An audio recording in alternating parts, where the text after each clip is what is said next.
Friends, good morning. Welcome to JW3, whether you're one of the 200 people here in the room with us or there's another few hundred watching online. And I hope if you are at home watching, home safe, warm and dry, that you can hear me clearly.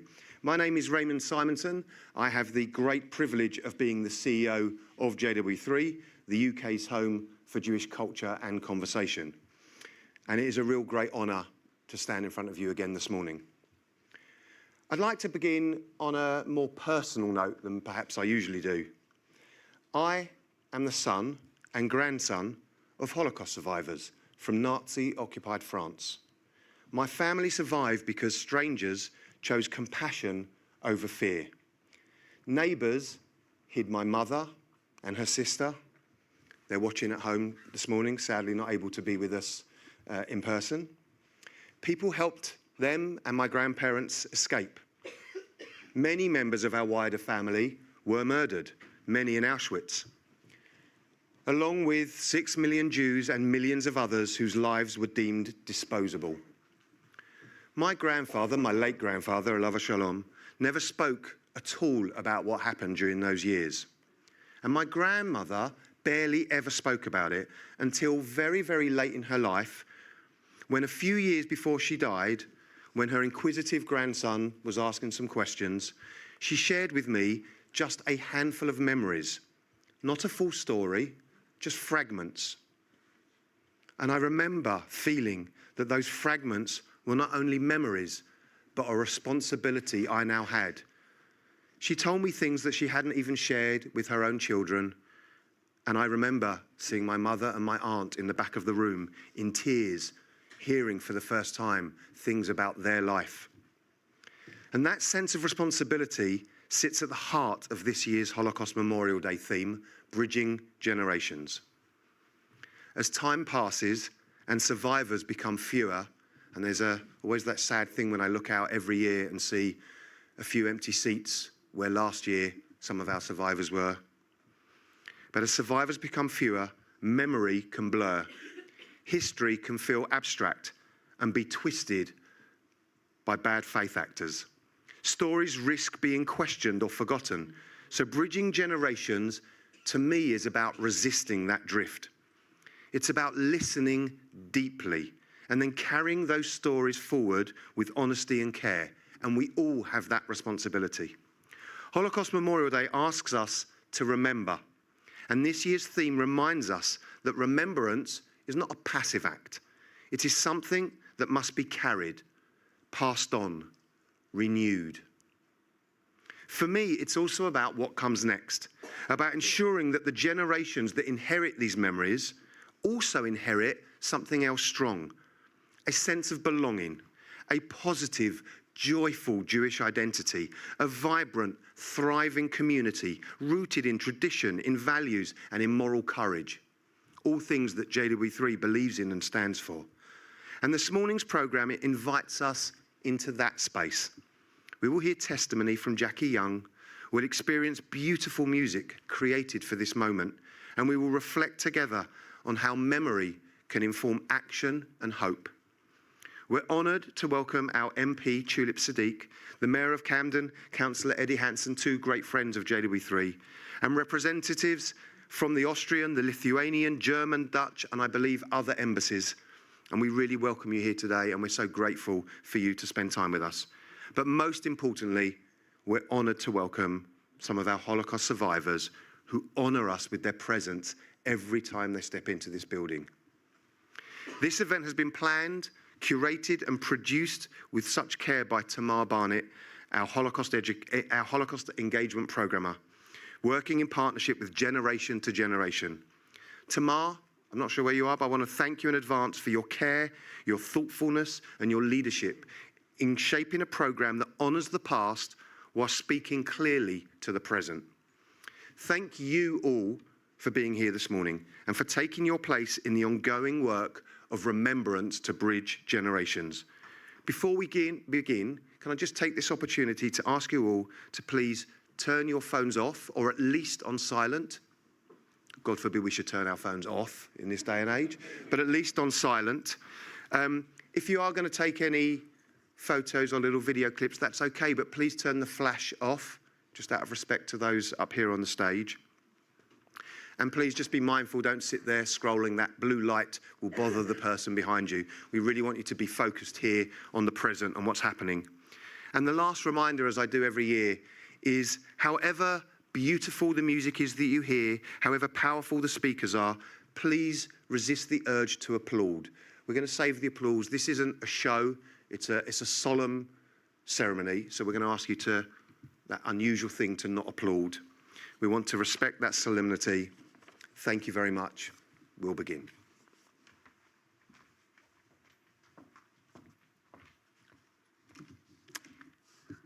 Holocaust Memorial Day is an international day of commemoration dedicated to remembering the Jews and others who suffered under Nazi persecution. It takes place on the 27th of January, the anniversary of the liberation of Auschwitz, a camp that came to symbolize the attempt to annihilate European Jewry, though it was only one part of a vast genocidal system sustained by ordinary bureaucratic processes and everyday compliance. This year, Holocaust Memorial Day asks us to look both backwards and forwards. We are living at a pivotal moment. Survivors are still with us, still bearing witness, but responsibility for memory is gradually passing to next generations. JW3 is proud to partner with Generation to Generation, whose work creates a vital bridge between survivors and their children and grandchildren, ensuring testimony is shared with care, integrity, and respect for the original voice. This morning, we focus not only on what was lost, but on what followed: silence, rebuilding, and the ways stories are carried forward. To understand the years that followed, we must first remember what was destroyed. Not only lives, but families, friendships, culture, language, and entire worlds. To help us hold that in mind, we now turn to Jonny Turgel, grandson of Holocaust survivors Gina Turgel and Sam Gardner. As Jonny sings, we will see photographs of Jewish life before the Shoah, lives fully lived, and worlds the Holocaust sought to erase. Please welcome Jonny Turgel, accompanied by Josh Nesbitt, performing a medley of Yiddish songs.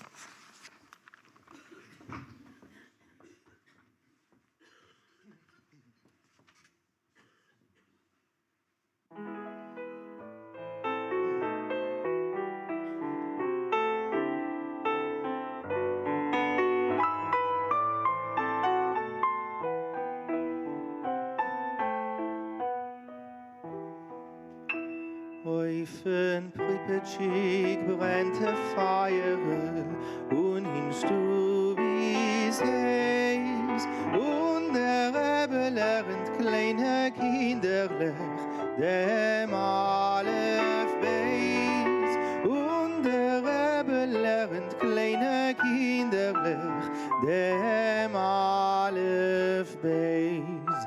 Gedenksche Kinderlech, gedenksche Teiere, was ihr lernt da. Sogsche noch einmal und Tage noch einmal, kommet alle vor.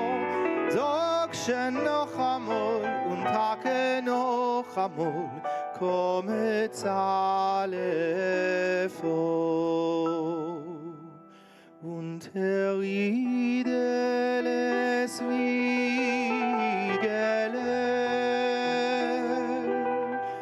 steht a klar weiße Ziegele.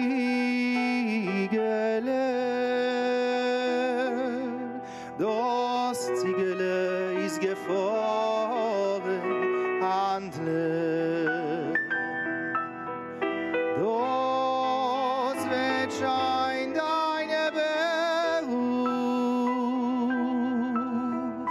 Rojine Käse mit Mandeln. Schlaf, Scheidele,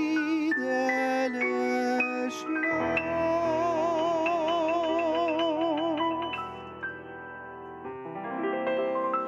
Ich will bei euch Kasche fragen, sagt mir, wer es kennt. mit welche teure Farmegen bench Gott alle men. Me kauft das nicht für keine Geld, das geht mir nur siehst. Und doch als men verglied was soll, wie Tränen men vergießt.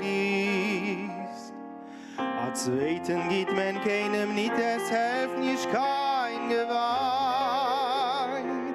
Oi, wer es hat verloren, der weiß schon, was ich mein.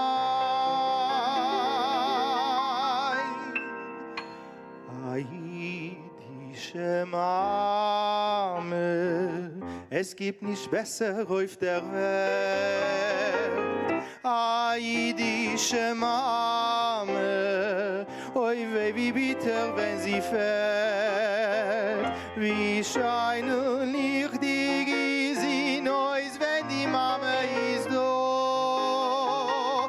Wie treurig finster wird, wenn Gott nimmt ihr auf eurem Abo. In Wasser, in Feuer, wird sie gelaufen, fahr ihr Kind. Nicht halten, ihr Teier, das ist gewiss die gerechte sind. Oi, wie glücklich und reich ist der Mensch, was hat, als schöne Matune geschenkt von Gott. Nur ein altischke jüdische Mame.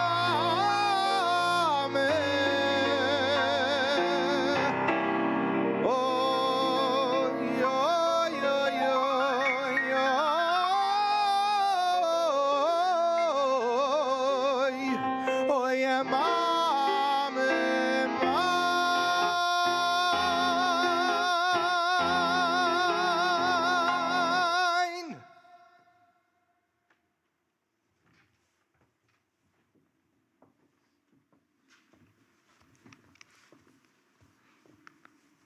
The focus today is not on a full chronology of the Holocaust, but on its aftermath, on how lives were shaped, redirected, and rebuilt long after the war ended, and how that impact continues into the next generations. Jackie Young's story is one of those lives. As a young adult, Jackie made a shocking discovery that he was a child survivor of the Holocaust, a truth that had been hidden from him for many years. What followed was a lifelong search for identity and an ongoing process of making sense of a life fractured before he was old enough to remember. We now have the privilege of hearing from Jackie himself.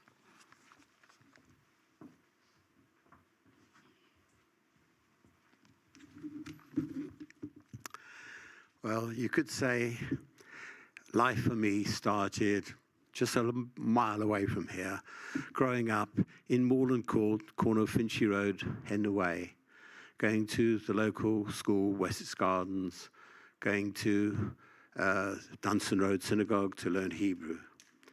But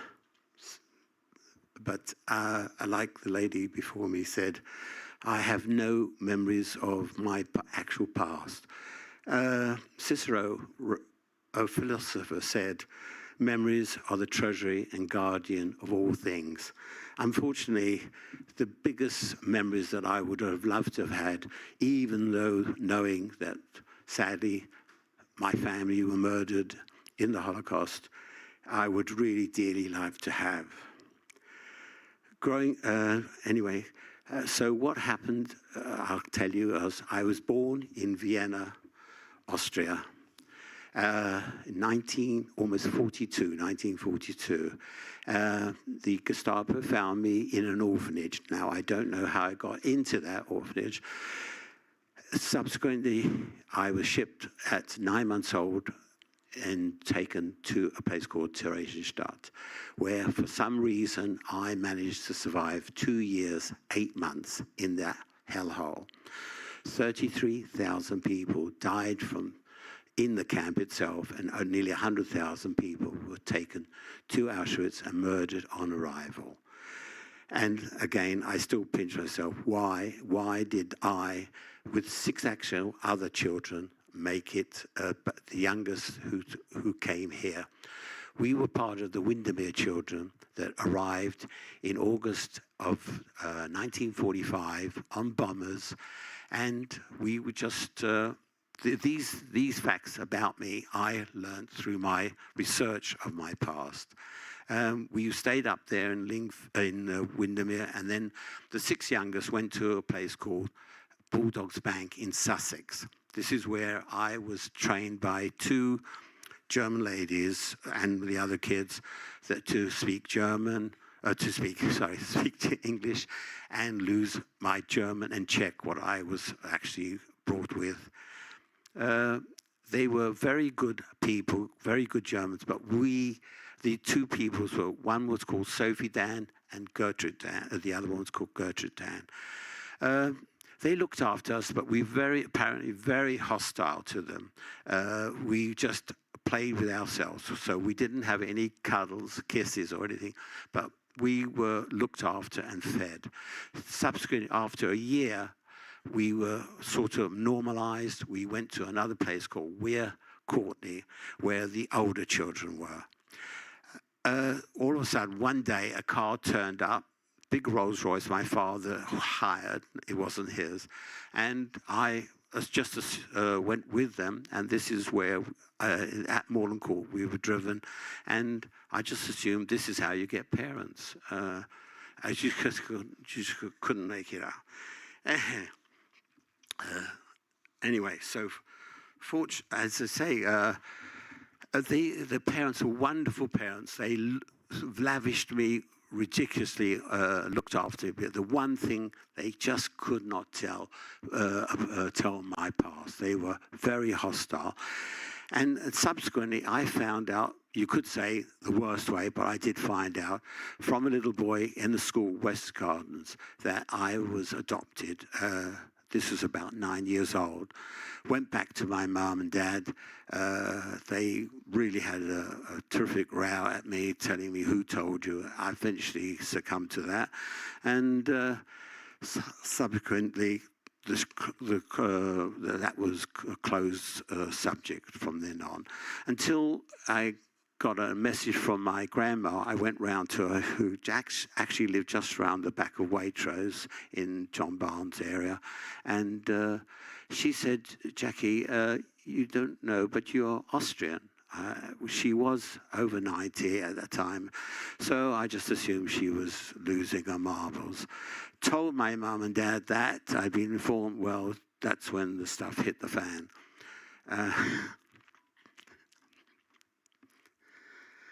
And so eventually, at 21, when I was just about to get married, I had to supply the facts that my mother from Vienna was Jewish. My mother eventually got them out the safe deposit box in Chancery Lane and had to prove that I was Jewish. I snatched the papers, and that is when I found out I'd been in Theresienstadt for 2 years, 8 months. And it was absolute shock to me. I sort of, at that time, I got married, and I had 2 beautiful daughters to me. So actually, I put the Holocaust and me sort of on the back burner. But as time got on, my wife, who was a wonderful wife, who said, we've got to find out more. And subsequently, we did. We went to Israel in '81 with the boys, and we were trying to find out things. Didn't find out too much, sadly. And then I went to, in '82, with permission from Russia, I was allowed to go to Theresienstadt, and could not believe this beautiful town, which it was at that time, was a garrison town, and we were held there. But it was a total charade, the town itself. It was abused by the Germans. for propaganda. It was not. It was all dolled up. Music was played when the Nazis had the Red Cross come along to have a look at it, and we were probably part. The kids, we were in a baby ward. We were part of the charade, and it's. Sadly, this camp was going to be, sadly, it was going to be liquidated shortly, just before the war finished. As the war finished, it was just going to be liquidated. The whole camp was going to be killed off. Sadly, it didn't manifest. The Russians liberated the camp, and we were put into a castle and looked after. Anyway, what can I say? We were shipped over here, and once again, I'm here, the living story that I made it, how I made it. I have to tell you again, I had a wonderful life. I married the girl. I'm still married, 62 years. 2 lovely children and 3 grandchildren and 1 grandchildren. So that's my story, and I'm sticking to it. Hope you found it interesting. Thank you.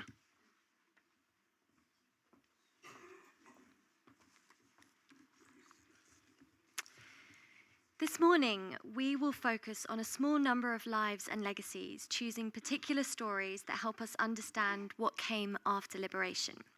We reflect on the life of Eva Schloss, who lived in Amsterdam with her parents and brother Heinz.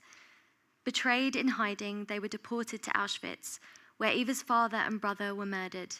Eva passed away on January 3rd, and we remember her today with gratitude for her courage, her generosity, and her lifelong commitment to telling her story. We hear memories of Sam Gardner, who recalled a happy early childhood in Piotrków, Trybunalski, with his family. Forced into the ghetto, his mother and siblings were murdered in Treblinka. Sam survived alongside his father through forced labor camps until they were separated in 1944. He was liberated in Mauthausen. Sam's story is carried forward by his daughter Marilyn Turgel and by his grandson Jonny Turgel, who will give voice to that legacy through his singing. We honor Laszlo Meze, whose story was never recorded on film and is carried instead through family history, told today by me, his granddaughter. My grandfather, Laszlo Meze, was born in 1929 to a family of bakers in Totkomlos, Hungary.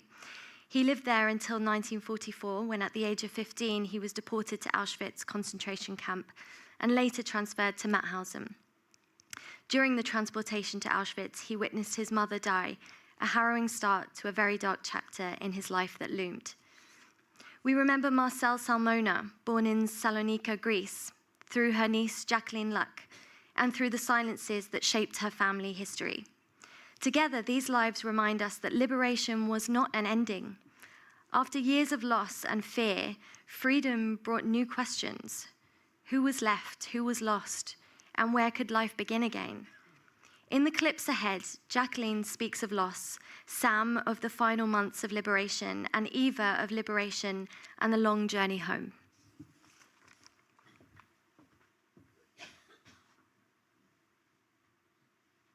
Marcel Salmona was born in Salonika in northern Greece on the 1st of January 1938 to parents Lela, my grandmother, and her husband Joseph Salmona. They were a very loving family. The Nazis invaded Athens in 1943, and the Salmona family had to go into hiding. Every 2-3 weeks, we had to go somewhere else. Hiding from place to place, terrible.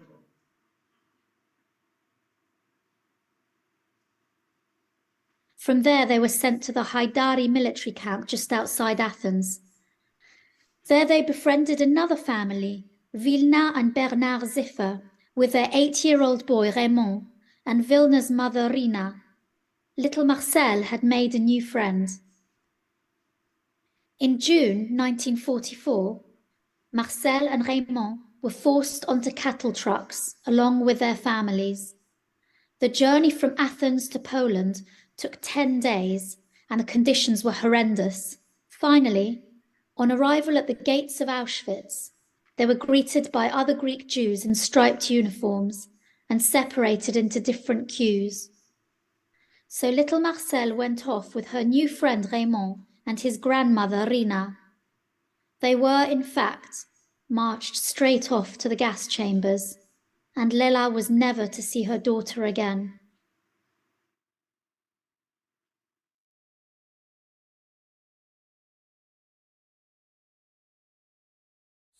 We had to get stripped like we usually do, and usually give you a little bit of soap, and then you went through a shower, and then he gave you, sometimes you were lucky, and you got clothing back, or they gave you clothing.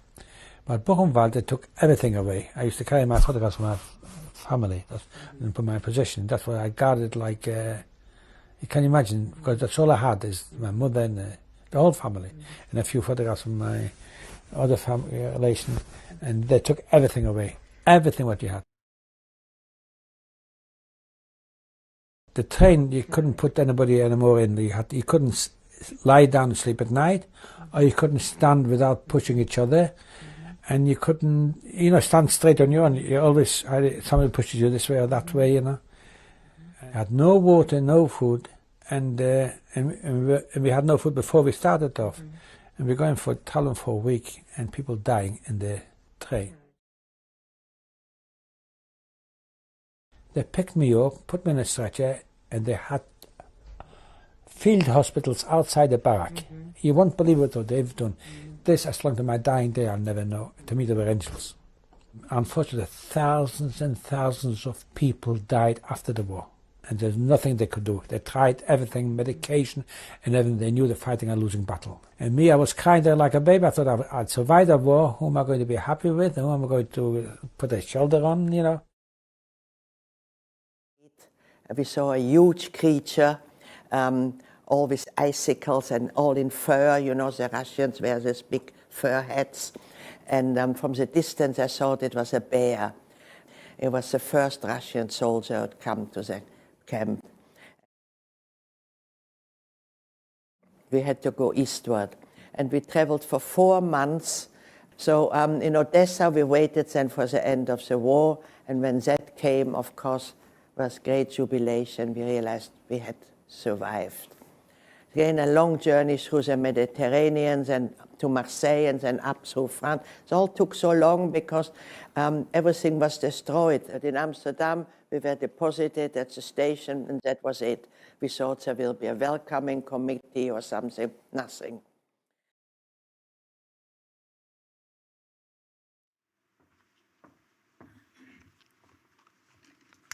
For many families, life after the war was shaped not only by what was spoken, but by long periods of silence and by the people who were missing. Homes were rebuilt, but families were not complete. There were gaps where there should have been grandparents, aunts, uncles, cousins, absences that were felt even when they were not named.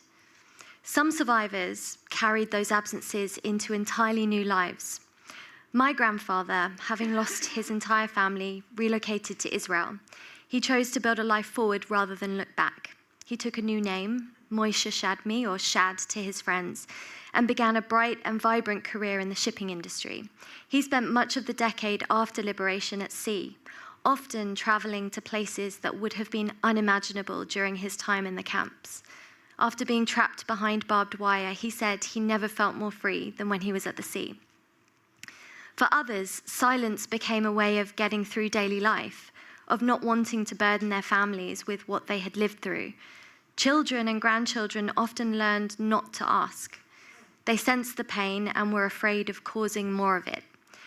With time and with a little more distance, some survivors found it easier to speak sometimes first to grandchildren rather than to their own children.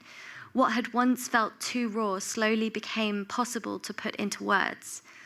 In the following clips, Jacqueline Luck and Sam Gardner's daughter, Marilyn Turgel, reflect on the silences that shaped their families, while Sam Gardner and Eva Schloss speak about learning the fate of their relatives and about the moment they found the courage to open up. So one day we got a letter from the Red Cross. It was about in July, very factual, to tell my mother, your husband with a name and birth date, and son as well, name and birth date, perished in Mauthausen several days before the American army came to liberate that camp. Well, that was for us the last straw. I come home at lunchtime, my wife's got a telegram from America saying they traced my father and he worked all the camps and he got shot the day before the liberation.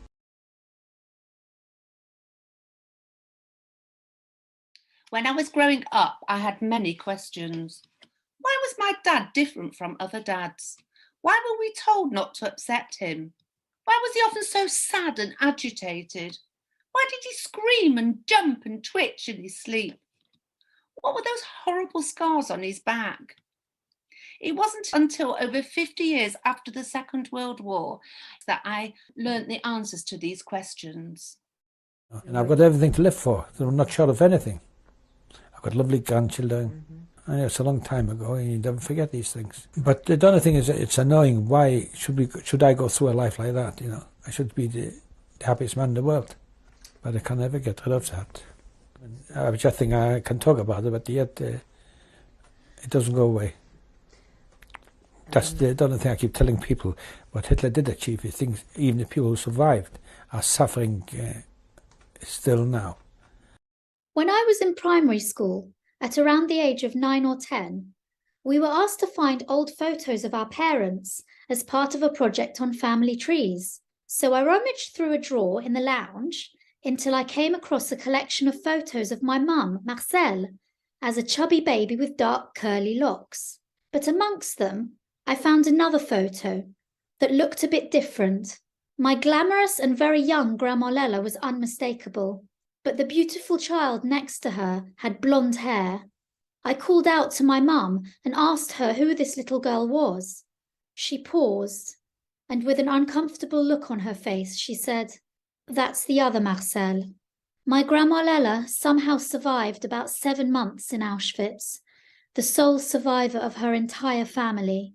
She eventually came to London, remarried and had another little girl, naming her Marcel after the daughter that she lost. Lella was very vibrant, outgoing, and a very glamorous lady, and was also a loving and doting mother and grandmother. She never talked to us about her past. It was too painful for her to reflect on what she had lost. My mother, Marcel, knew nothing of her half-sister until the Kiritzis family told her. She was always afraid to ask questions for fear of upsetting Lella, but she has always thought about her. And then at the very end he said, "And now Eva will want to say a few words to you." Well, I didn't. I'd never spoken. I was still very shy. I wanted to hide myself really under the table. And everybody looked very expectantly at me. And after 40 years, everything kept flooding out. And they couldn't stop me. And that was for me really a watershed. I realized that people were interested.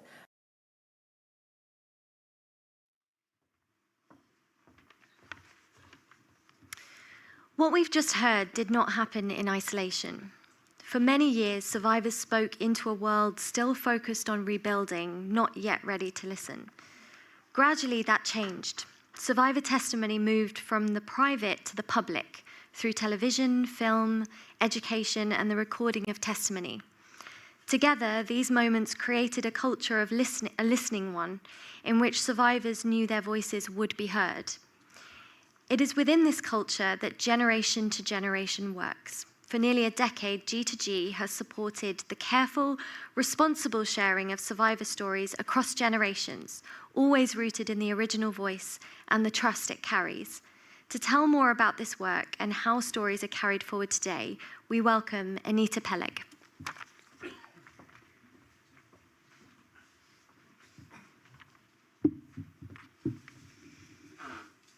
So, unlike many other survivors, although I'm sure there was a range of how people told their stories, there wasn't a moment that I didn't know my mother's story. But when I was 10 years old, she finally decided to tell me her story of survival from Auschwitz and she told it to me in detail. And of course, I felt incredibly saddened at the loss of the family that I never knew. And I also felt a sense of responsibility immediately at the age of 10. But most of all, I felt empowered. I felt empowered to fulfill her wish to share her story. And I know I'm not alone. I'm here representing generation to generation and our family of 44 speakers and 25 prospective speakers who are developing presentations with us. And that's why the theme of Bridging Generations speaks to us, because it highlights our firm belief that descendants and close family friends of survivors have a crucial role in the future of Holocaust education. You've just heard from G2G speakers Jacqueline Luck and Marilyn Turgel, and soon you'll also hear from Eric Schloss and from Juliette Appel, also supported by G2G. They, along with 42 additional G2G speakers and 15 speakers from our sister organisation, the Northern Holocaust Education Group, based in Manchester, they are travelling the country, ensuring that their family Holocaust stories continue to be told.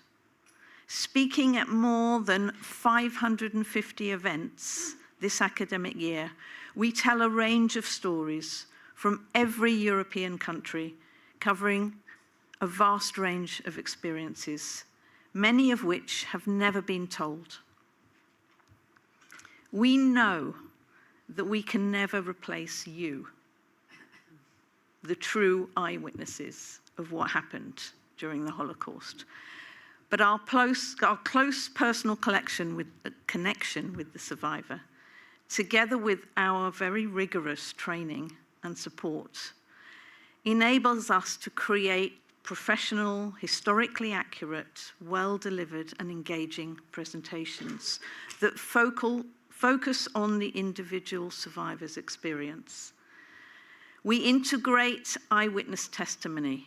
That's the cornerstone of every presentation, so that the voice of the survivor, and sometimes of those that didn't survive, continue to be heard and bring the presentation to life. It's always informed by the broader historical context, and of course, because of our closeness to the survivor and to the family, the story is presented with great empathy and understanding, so that we are expanding the base of stories that can be told. And we do this because, like I was inspired by my mother, we are all inspired by our survivor family members and the wonderful survivors that we have spoken to and heard from along the way. We're inspired by your courage and kindness, by your vision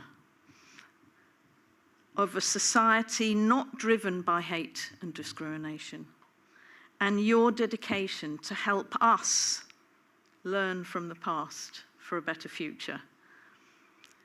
What G2G does is just one part of what all of us can do to make sure that we do bridge the generations, that we do continue to bear witness and share what happened, so that we can ensure that survivor testimony and survivors' legacy continue right into the future. Thank you.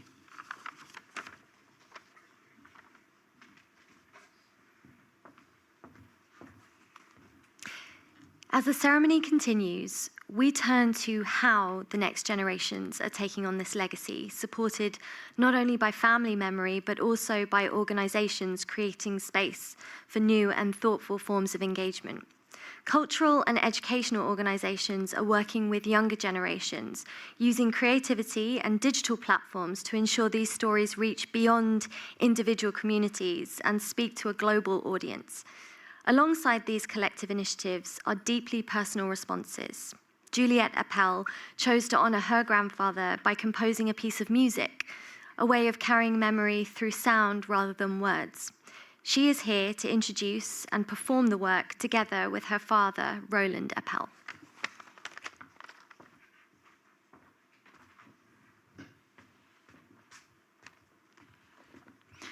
"87 years ago, my grandfather Ken, then aged 13, stepped onto a train at Cologne railway station for a journey that would change his life forever. If he hadn't boarded that train, neither my family nor I would be here today. I have written a composition depicting his journey, one that he told me was incredibly frightening. The composition starts as my grandfather boards the train, saying goodbye to his family. The cello evokes his sense of loneliness. A whistle-like sound on the violin signals the train's departure. The steady rhythmic sound of the cello depicts the constant chantering movement, one of the few constants the children would have had during the journey. You will hear familiar synagogue tunes that would have recalled precious memories of his old life, all played on the violin. All of a sudden, at the German-Dutch border, the train comes to a shuddering stop. The violin shows the fear of the children, followed by the cello, illustrating the guards moving through the carriage. This was the most terrifying part. As it moves on, both train and music again come to a loud stop with fast tremolo played by the cello. The huge sense of relief at crossing the Dutch border into safety is heard in the traditional melody of Wenn ich komm, a happy tune, taking my grandfather to a new life in England, full of hope.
Eric Schloss is Eva Schloss's grandson. Eva died on the 3rd of January, and her absence is deeply felt. Like his great-uncle Heinz, Eric writes poetry and is committed to carrying their family's legacy forward, especially keeping Heinz's story alive, something his grandmother felt was important. At a moment when the passing on of responsibility is no longer abstract but real, he will recite some of his own work alongside poems written by his great-uncle.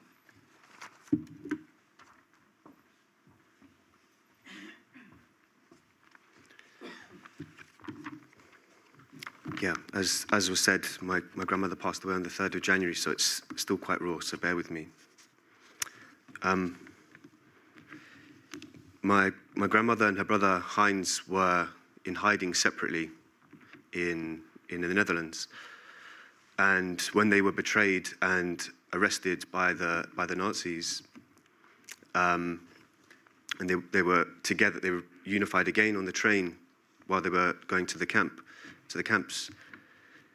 The final thing that Heinz said to his sister, to my grandmother, was that whilst in hiding he had been painting and writing poetry, and that he had left these under the floorboards of the final hiding place where he had been.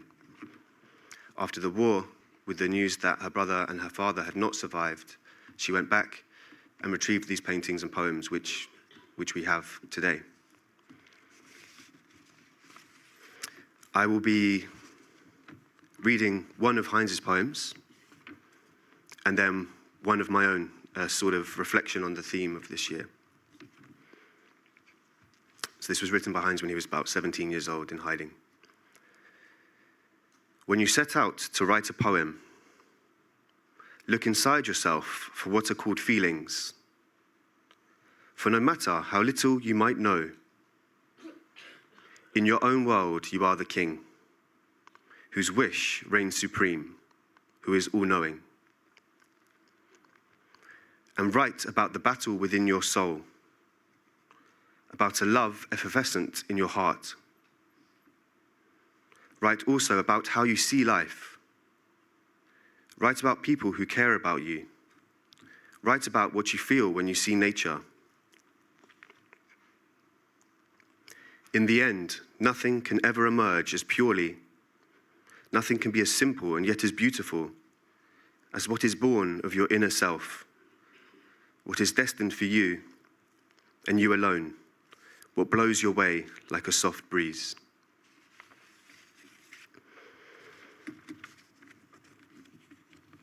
So yeah, it should be said that these poems were written originally in Dutch and German and were only translated into English some years ago. This is my own poem, a reflection on this one. When you set out to read a poem, prepare yourself to reach courageously back through time, to place yourself at the mercy of the page, and to trace the landscape of a moment immortalized. Brace yourself to be touched by a sentiment, a longing, a pain, which will unknowingly creep up on you. Ready yourself to be confronted with a startling and inescapable truth, or be carried by a joy, humor, or an outpouring of love. Allow yourself to be jolted from everyday life and be awakened to your inner world. Allow yourself to be touched, to follow and feel entirely, to peer through the writer's window, for there will never be another one like it. And now, for having witnessed this part of someone, you carry them with you, a witness to their humanity, transformed. Now it's up to you to assimilate, embody, and breathe into the world what has emerged, and to be the bridge between the past, the present, and the future.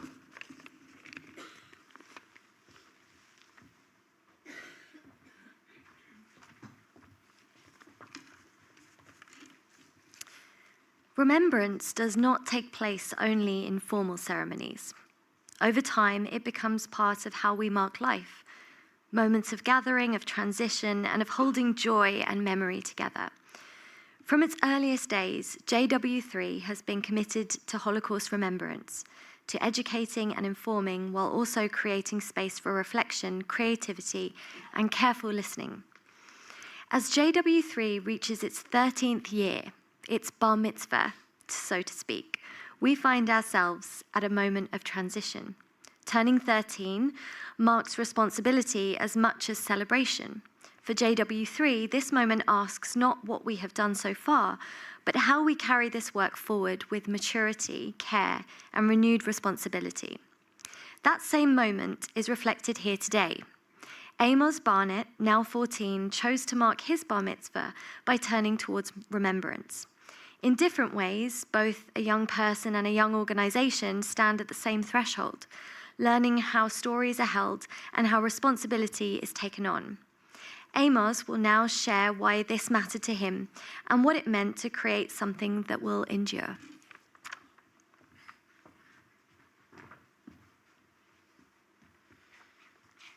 Hi, my name is Amos Barnett. I'm now 14 years old. For my bar mitzvah, I chose to make a film about my great-great-aunt who was murdered in the Holocaust. I wanted to know who she was, not just how she died. I made this film so her story doesn't disappear and so my family will always remember her. After my bar mitzvah, I went to Amsterdam where she once lived. I helped lay stumblestones in front of her house. Being 13 means taking on responsibility. For me, that means helping to carry her story forward and making sure it's never forgotten. This film is for her and for my family and for everyone here. I hope when you watch it, you don't just see history. I hope you see a person.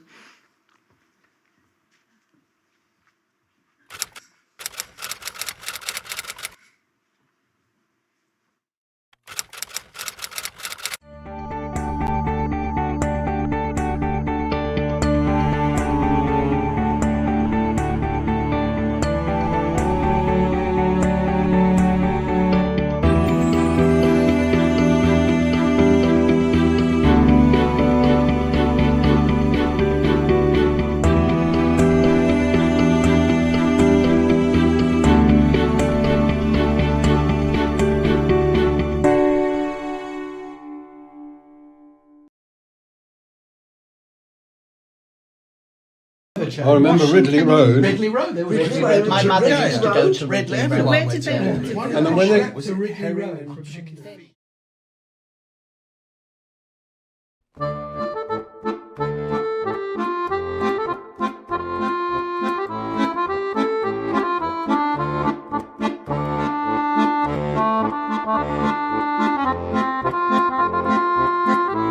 After Auntie Bleemer and Zada came, then Auntie Hilda and Auntie Frances came. And two girls, 12, 13, terrible, on their own, terrible, don't speak the language.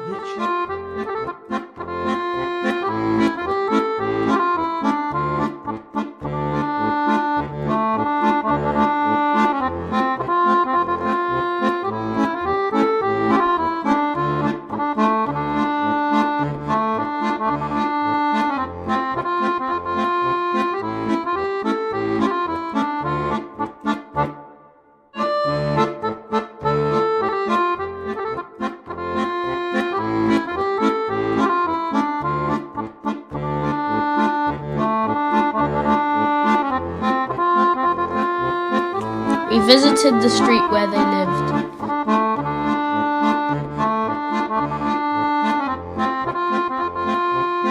Strange to imagine that Alf and Hilda had 10 people working in this space. The back of the house was once a communal garden where Jewish neighbours gathered together. Their business was doing very well. Life was good until... Nadat ons land met angstvallige nauwgezetheid stipte neutraliteit had in acht genomen, is in de afgelopen nacht door de Duitse Weermacht een plotselinge aanval op ons gebied gedaan.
Westerbork felt quiet and still, but I could feel the despair and sorrow.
As we come towards the close of our ceremony, we now take a moment of shared remembrance and reflection. The lighting of candles is a way of honouring those who were murdered, those who survived, and the lives and worlds that were destroyed. I now invite those who will be lighting candles to make their way forward. MP Tulip Siddiq and Tibor Gold. Camden Mayor Councillor Eddie Hansen and Marla Tribick. Jacques Weiser and Anita Peleg. Juliette and Roland Appel. Henry Obstfeld and Eric Schloss. And Jackie Young and Amos Barnett.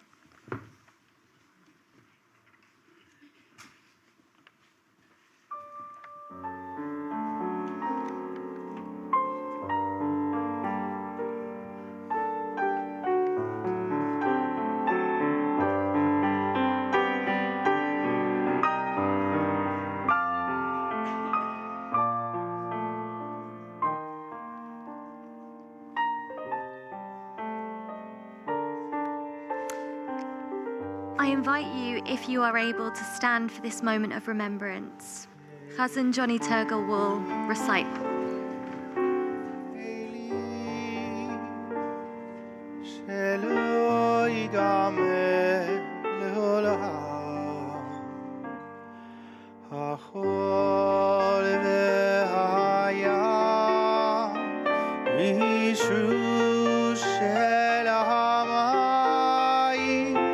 Be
Hey, mali rachamim,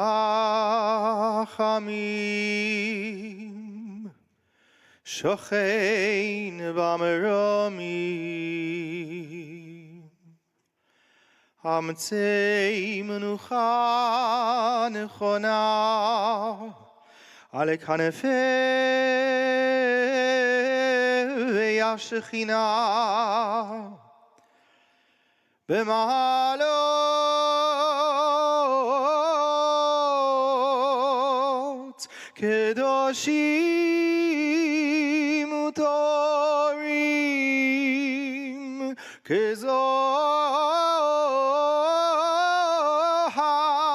harakia mazirim et nishmot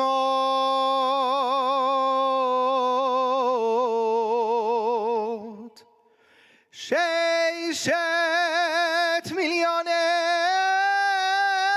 acheinu b'nei Yisrael anashim nashim v'ataf שנהרגו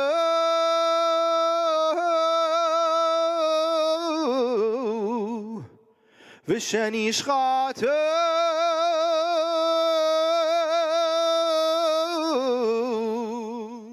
שנחנקו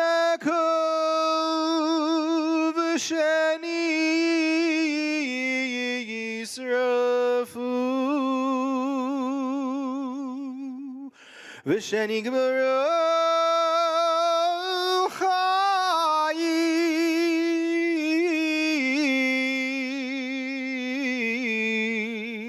על קידוש השם בידי הנאצים ועוזריהם יימח שמם בעבור כולנו מתפללים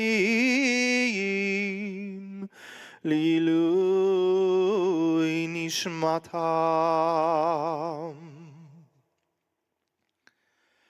לכן בעל הרחמים יסתירם בסתר כנפיו לעולמים ויצרור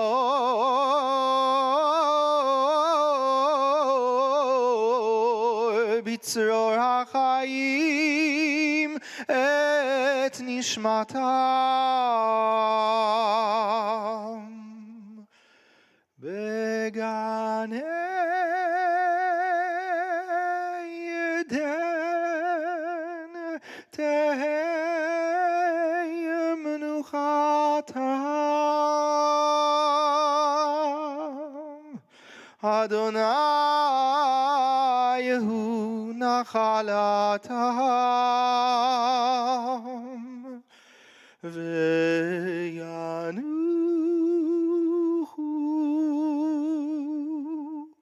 בשלום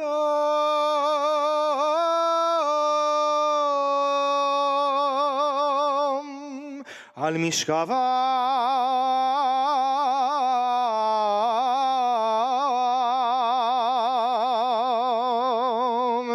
ונאמר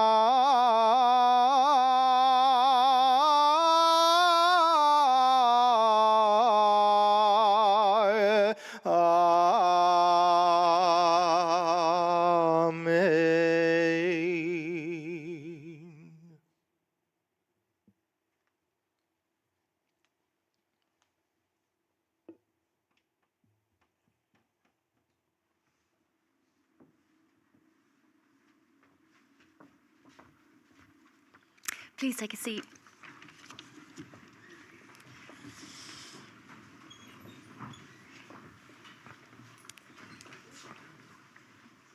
Today we have reflected on many ways of remembering, through testimony and silence, through creativity and education, through family memory and collective responsibility. We have looked not only at the Holocaust itself, but at its aftermath. How lives were rebuilt, how silence and speech shaped what followed, and how these stories continue to be carried across generations. None of this would have been possible without the courage, persistence, and generosity of survivors, those who found the strength to speak, to teach, and to shape Holocaust learning. The voices and projects we have shared today are part of that legacy. They show how remembrance continues, held with care, integrity, and respect, as it's carried forward by families, communities, and organizations. We now leave you with a final compilation of voices, reminders of why this work matters and why it must continue. Thank you.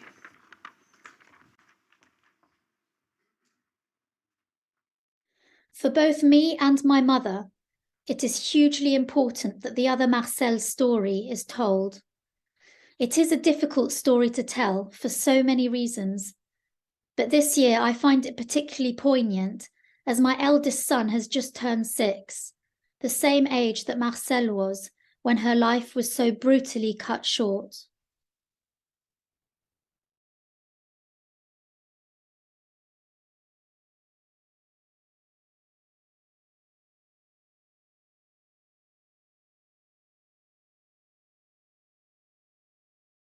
Like I say, the people, the new generation, should always be on their guard when they see an extremist taking over power. It doesn't matter right or left, to be on guard, not to follow them. Dictators, they're the worst people. They can destroy the whole world. Just Jews. Hitler didn't just destroy the Jews, he wanted to destroy everybody except his own, the German people.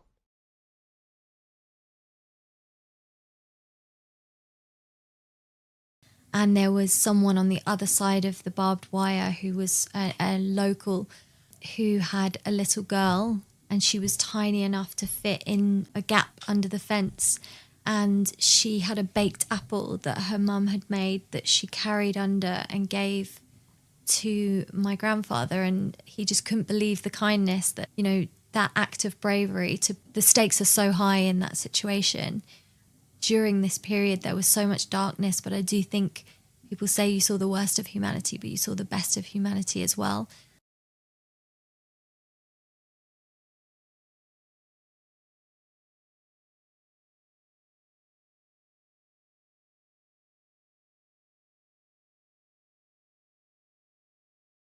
And so a few years ago, I decided I'm going to keep the promise to Heinz and my father that he won't be forgotten, and I'm going to end with reading one of it to you. Don't cry, Mama. Mama, do I have to die already? I heard the doctor say so. Please, Mama, don't cry. Heaven is such a beautiful place, and soon we'll be together again. Mama, what will my little sister say when she wants to play with me again? Please, Mama, don't cry. After all, I'll be seeing Dad again. He's been waiting up there so long already. Remember to take good care of the kitten. She loves me so. Please, Mama, don't cry. Do you still love me as much as ever? Are you still with me? Please tell me. Please hold my hand for just a minute.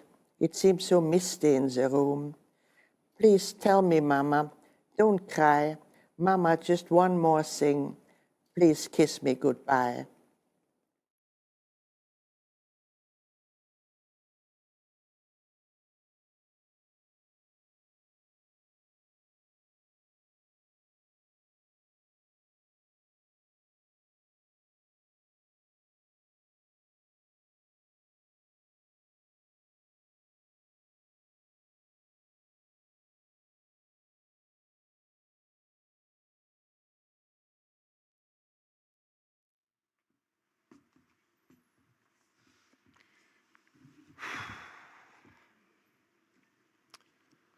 Friends, I just want to say a few words of thanks to a few people.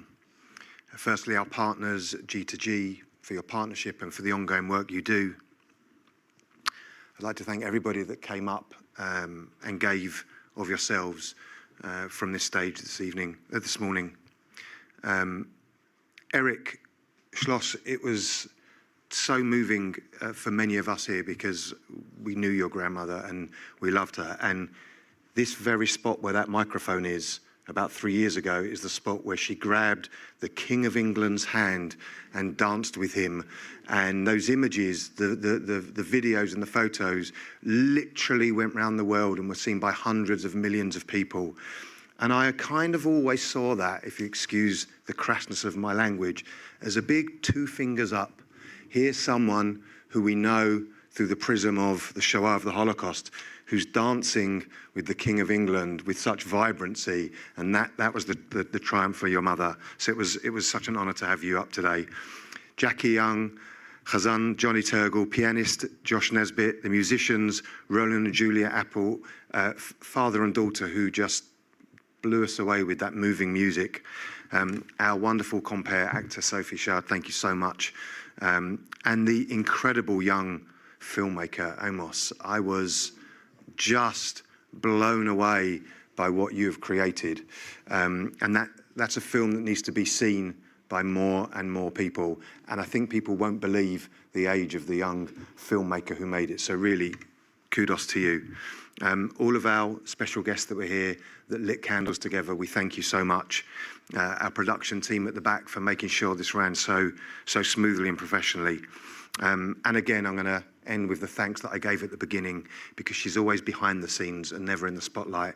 And that's Tamar Barnett, who all the year round is programming incredible Holocaust, Shoah engagement and educational opportunities. There's a program all year round. So if this is the first time you've come to JW 3 to engage with something related to the Shoah, I urge you to look on the website or pick up one of the What's On guides and see, because every season she's programming such powerful and beautiful programming, from book launches to talks to all sorts of interesting subjects. So Tamar, thank you so much for doing a great job. And the last thing I'll ask you to do is we'll leave this auditorium calmly and quietly. If you would like to continue the conversations, and JW3, as we said, is the home for these Jewish conversations, you don't have to rush off. The cafe is open. Sit, find someone maybe that you don't know, and continue the conversations. Maybe share something that moved you today.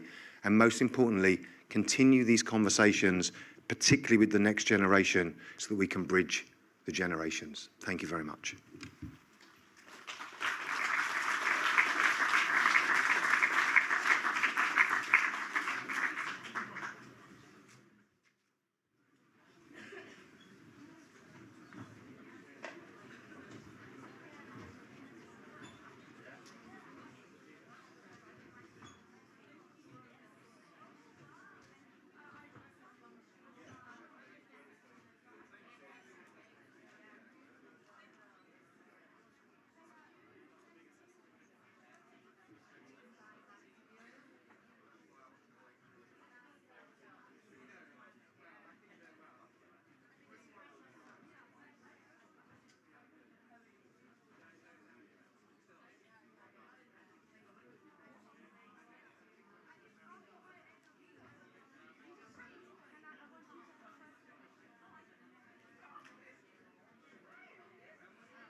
you. Not so old yet.